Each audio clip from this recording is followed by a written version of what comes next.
प्यारे बच्चों, दिल्ली सल्तनत के बाद या फिर कहिए समानांतर में और मुगल काल के पहले उत्तर भारत और दक्षिण भारत में कुछ प्रांतीय राजवंश हुआ करते थे। इनको हम लोग कम से कम मोटे तौर पर 1206 ईस्वी से लेकर के 1526 ईस्वी के बीच में बांट सकते हैं। तो उत्तर भारत की बात करें तो यहाँ पे 9 राजवंश हुए और दक्षिण भारत की बात करें तो 4 राजवंश हुए। उत्तर भारत में कश्मीर, जिसकी स्थापना 1003 ईस्वी में हुई, संस्थापक लोहार वंश के संग्राम राज थे और इनकी राजधानी इंदिरा कोट अलाउद्दीनपुर कश्मीर में हुआ करता था। इसके बाद उड़ीसा की अगर बात करें तो इसका स्थापना 1038 ईस्वी में होता है। पूर्वी गंग शासक ब्रजहस्त जो थे वह इसके संस्थापक थे और राजधानी इनकी कटक हुआ करती थी। इसी तरह से असम की बात कर रहे हैं तो 13वीं सदी ईस्वी में इनकी स्थापना होती है। खैन वंश के संध्या थे इनका नाम, जो संस्थापक माने जाते हैं, और राजधानी कामरूप या कामत कहा जाता था। इसके बाद मेवाड़ राज्य का स्थापना 1326 ईस्वी में होता है। इसके संस्थापक सिसोदिया वंश के हम्मीर थे और राजधानी चित्तौड़ था।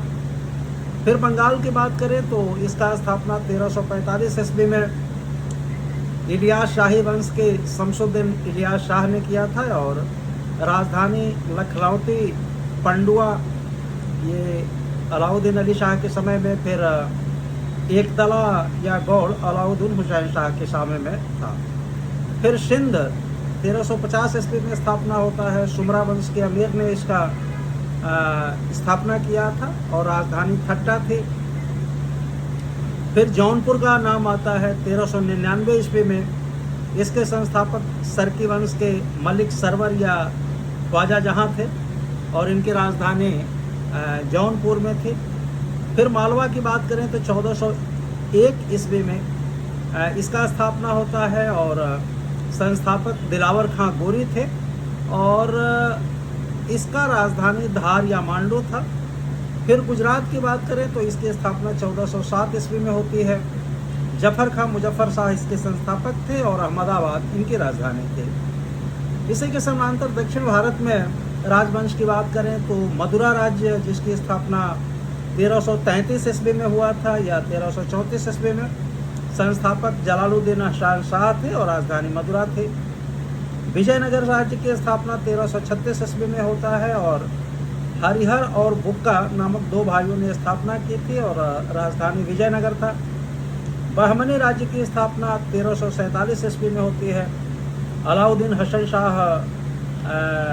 अलाउद्दीन हसन बहमन शाह इसके संस्थापक थे और इसकी राजधानी गुलबर्ग 1347 से 1424 ईस्वी तक और 1424 के बाद इसकी राजधानी बीदर हो जाता है। फिर खान देश आता है, 1382 से इसमें स्थापना होती है। 1382 में मलिक राजा फारूकी जो थे इसके संस्थापक थे और बुरहानपुर इसका राजधानी था। तो बच्चों, अब हम लोग क्रमशः इन्हीं राजवंशों के बारे में बात करेंगे और जब इन राजवंशों के बारे में बात समाप्त होगी तो फिर मुगल वंश हम लोग प्रारंभ करेंगे।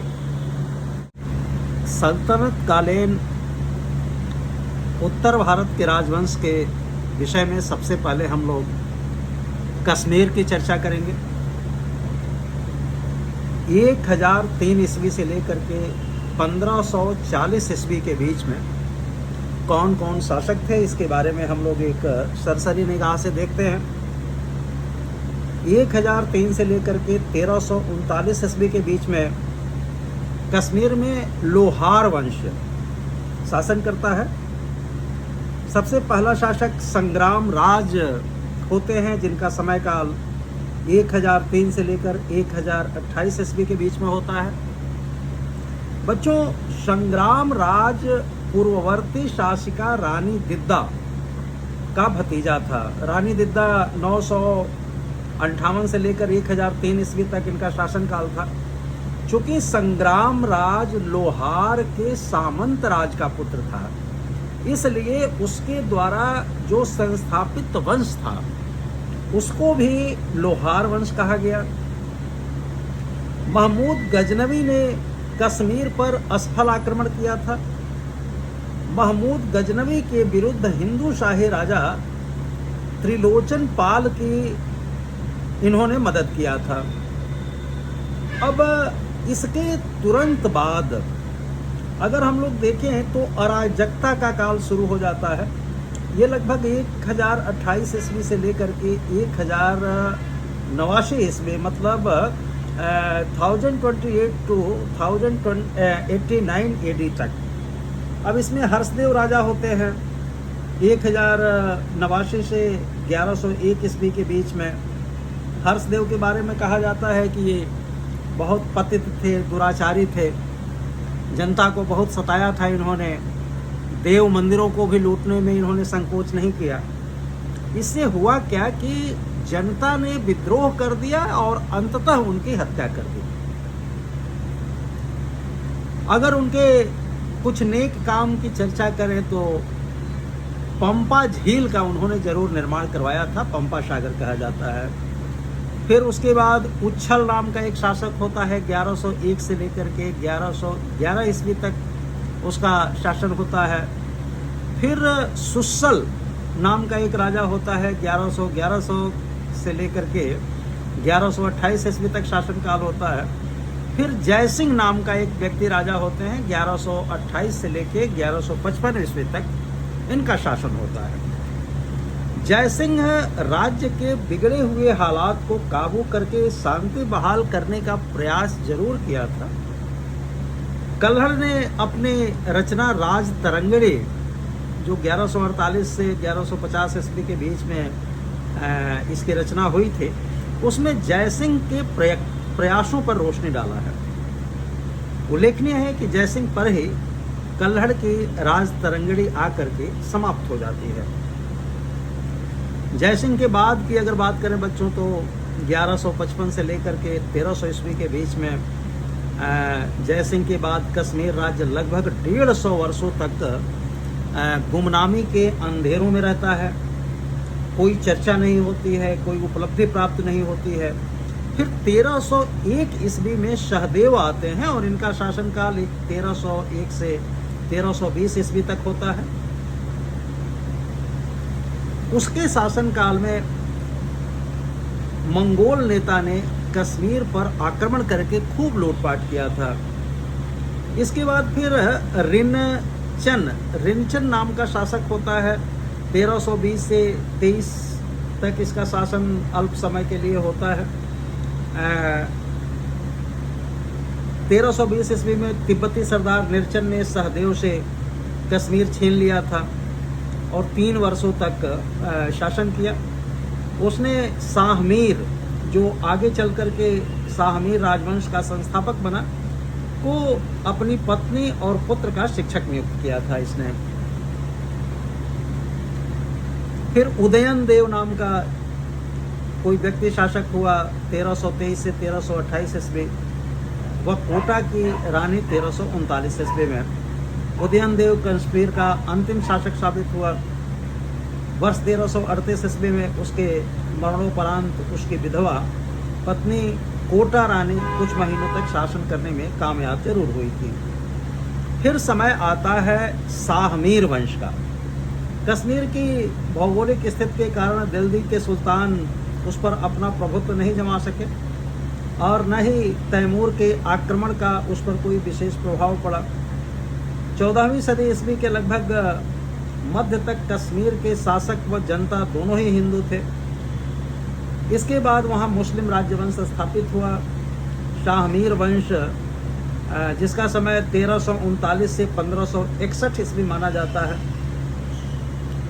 कश्मीर का प्रथम मुस्लिम राजवंश था और शाहमीर शमसुद्दीन या शाह मिर्जा कश्मीर का प्रथम मुस्लिम शासक होता है। शाहमीर शमसुद्दीन या शाह मिर्जा 1339 से 42 ईस्वी तक वहाँ का शासक हुआ। निरचिन ने शाहमीर को अपने पुत्र व पत्नी का शिक्षक नियुक्त किया था। बाद में शाह मीर उदयन की सेवा में रहा, बहुत बड़ा कूटनीतिज्ञ था। उसने उदयन देव की विधवा कोटा रानी के अल्पायु बच्चों को कैद कर लिया और शासन का सत्ता हथिया लिया। कालांतर में उसने कोटा रानी से विवाह किया, पर विवाह की रात कोटा रानी ने नववधू के रूप में शाह मीर के शयन कक्ष में छुरा मारकर आत्महत्या कर लेती है और अंततः 1339 ईस्वी में उसने सुल्तान शमसुद्दीन के नाम से कश्मीर की गद्दी पर बैठा और इंद्रकोट को अपनी राजधानी बनाता है।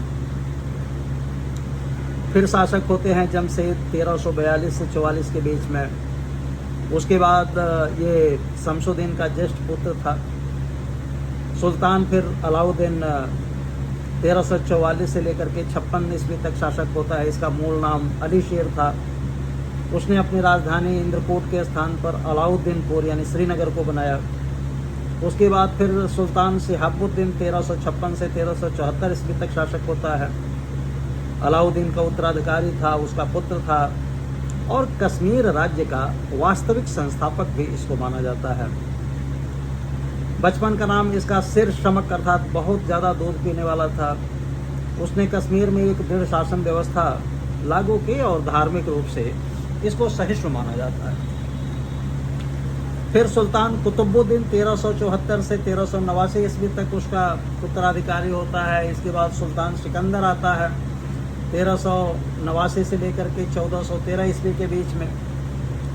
इसके शासनकाल में तैमूर ने भारत पर आक्रमण किया, कश्मीर पर आक्रमण किया और जिसे उसने असफल कर दिया था सुल्तान सिकंदर ने। उसी के शासनकाल में प्रमुख ईरानी सूफी सैयद मोहम्मद हमदानी कश्मीर में बसाया गया। उसने शाहू भट्ट या शूह भट्ट, जो मूलतः हिंदू थे पर बाद में इस्लाम स्वीकार कर हिंदुओं का परम शत्रु बन गया, के सुझाव पर ब्राह्मणों को उत्पीड़ित करने का जोरदार अभियान चलाया गया। सुल्तान ने फरमान जारी किया कि सब ब्राह्मण व हिंदू विद्वान या तो इस्लाम स्वीकार कर लें या फिर घाटी छोड़कर चले जाएं।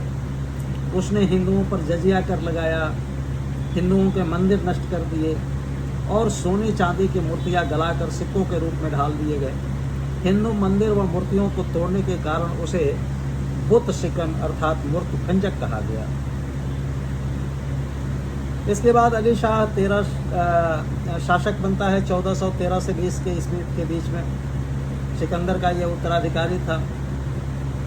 उसके रीजेंट साहू भट्ट ने सिकंदर के धार्मिक कट्टरता की नीति को आगे बढ़ाया। फिर सुल्तान जैनुल आबिदीन शासक बनता है। ये 1420 से लेकर 1470 ईस्वी तक शासक रहा। ये अली शाह का अनुज भी था और उत्तराधिकारी भी। 3 वर्षों तक अली शाह का वजीर रहा, 1417 से लेकर 1420 ईस्वी तक। 1420 ईस्वी में उसने सुल्तान जैनुल आबिदीन के नाम से सुल्तान बना। उसने अंतः प्रदेशीय विद्रोहों का सफलतापूर्वक दमन किया। उसे कश्मीर का श्रेष्ठतम मुस्लिम शासक भी कहा जाता है। उसे कश्मीर का अकबर कहा जाता है। उसने सब गैर मुस्लिमों को कश्मीर वापस बुलाया जो सिकंदर शाह की नीतियों के कारण वहां से चले गए थे। उसके प्रशासन में अनेक हिंदुओं को ऊंचे पद प्रदान किए गए, जैसे श्री भट्ट यह न्याय मंत्री भी थे और राजवैद्य भी थे। सिंह भट्ट व रूप भट्ट ये राज ज्योतिषी थे। तिलकाचार्य बौद्ध थे और उनके मंत्री थे। उसने लेखकों को संरक्षण प्रदान किया, जैसे उत्तम पंडित ये कश्मीरी भाषा में कश्मीर का इतिहास लिखने वाले विद्वान थे।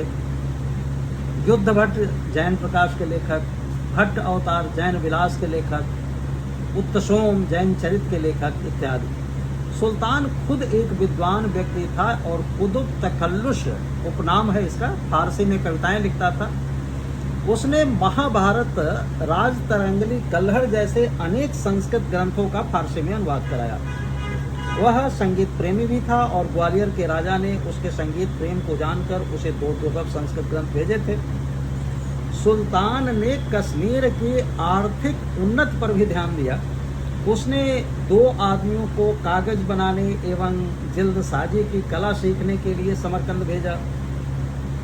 उसने कश्मीर में कई कलाओं को प्रोत्साहन दिया, जैसे पत्थर तराशना, उस पर पॉलिश करना, बोतल बनाना, स्वर्ण पात्र बनाना इत्यादि। संभवतः उसी ने तिब्बत से शाल बनाने की कला का आयात किया था, जिसके लिए कश्मीर आज भी प्रसिद्ध है। आतिशबाजी बनाने की कला का भी विकास करवाया था उसने, दस्ती बंदूक और आतिशबाजी बनाने की कला।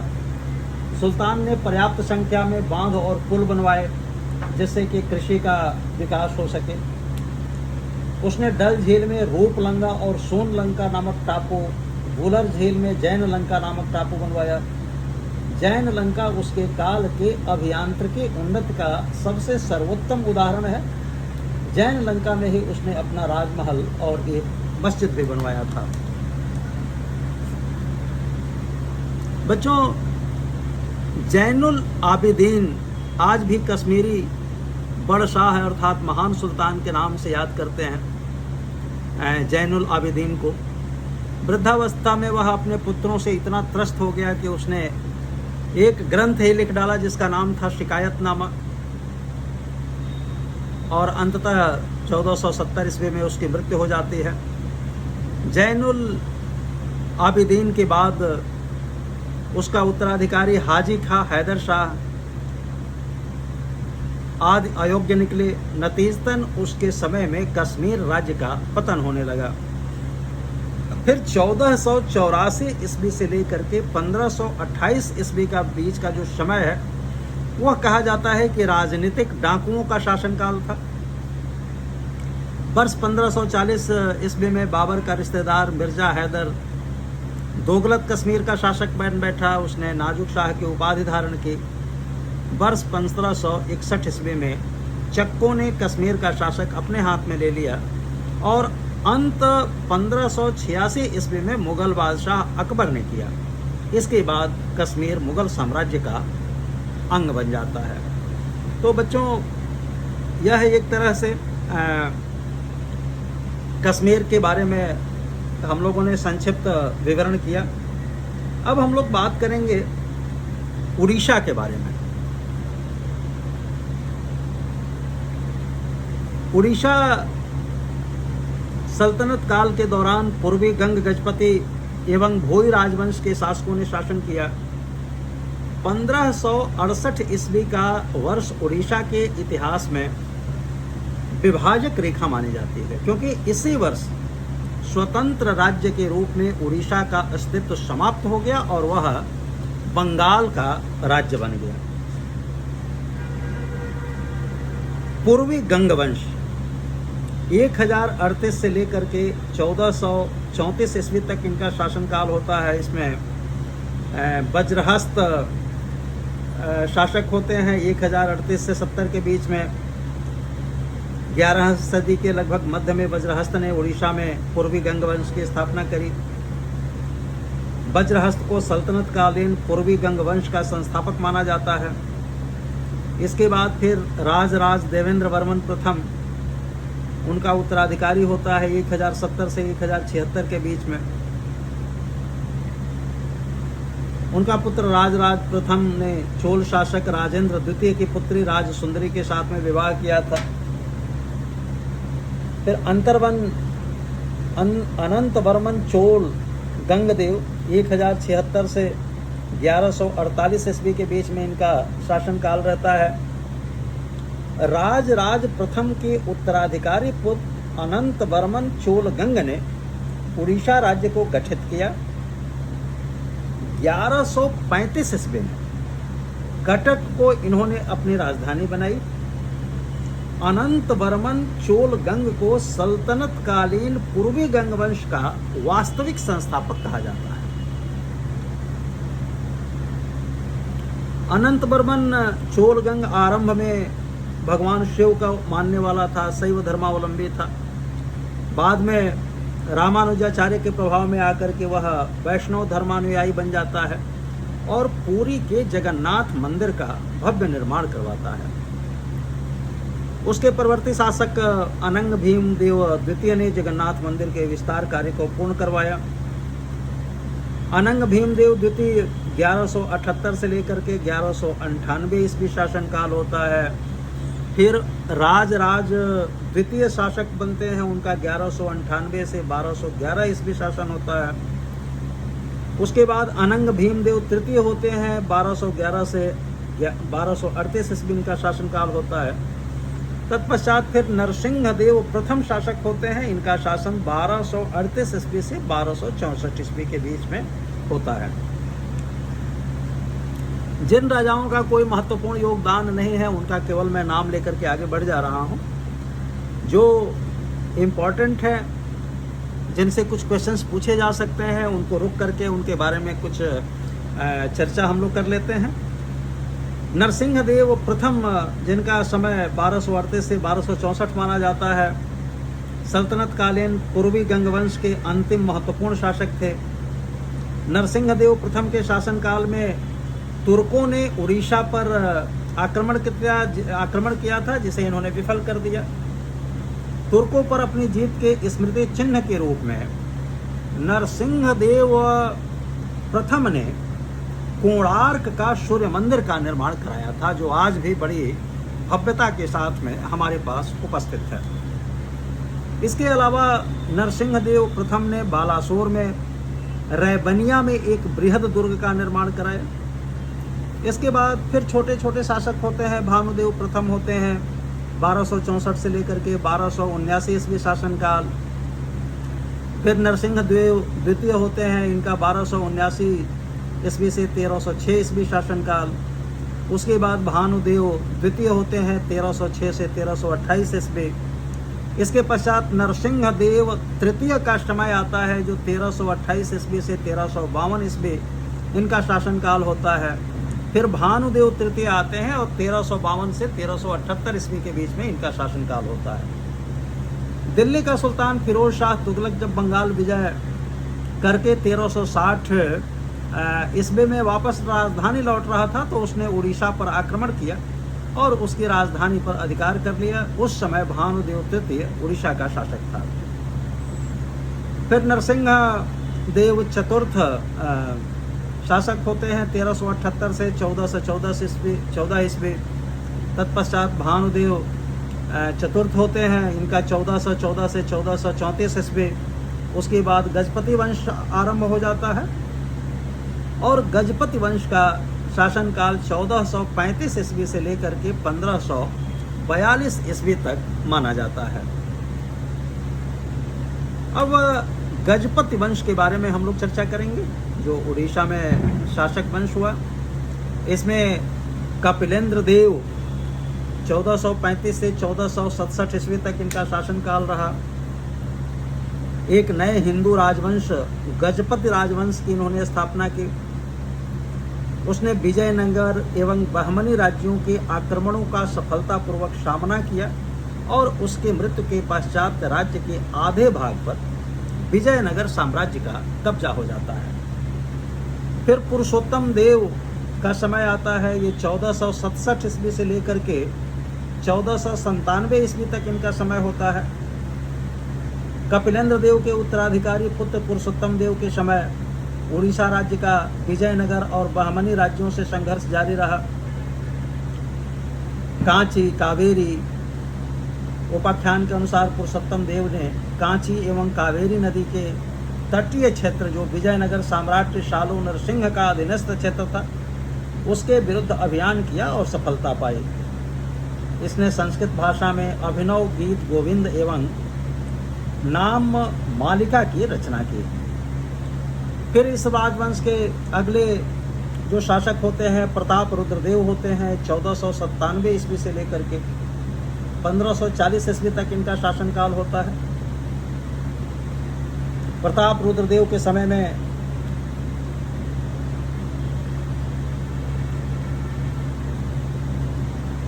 शत्रु राज्यों विजयनगर के तुलु वंश, गोलकुंडा के कुतुब शाही वंश एवं बंगाल के हुसैन शाही वंश का सामना करना पड़ा और कई क्षेत्रों से इनको हाथ धोना पड़ा। प्रताप रुद्रदेव के समय में ही चैतन्य महाप्रभु उड़ीसा में वैष्णव धर्म का प्रचार करने पहुंचे। चैतन्य महाप्रभु के प्रभाव में आकर ही प्रताप रुद्रदेव वैष्णव धर्म का अनुयायी बन गया। कला एवं साहित्य का यह संरक्षक था। संस्कृत एवं उड़िया भाषा को इसने संरक्षण प्रदान किया। गजपति वंश का यह अंतिम प्रतापी शासक साबित होता है।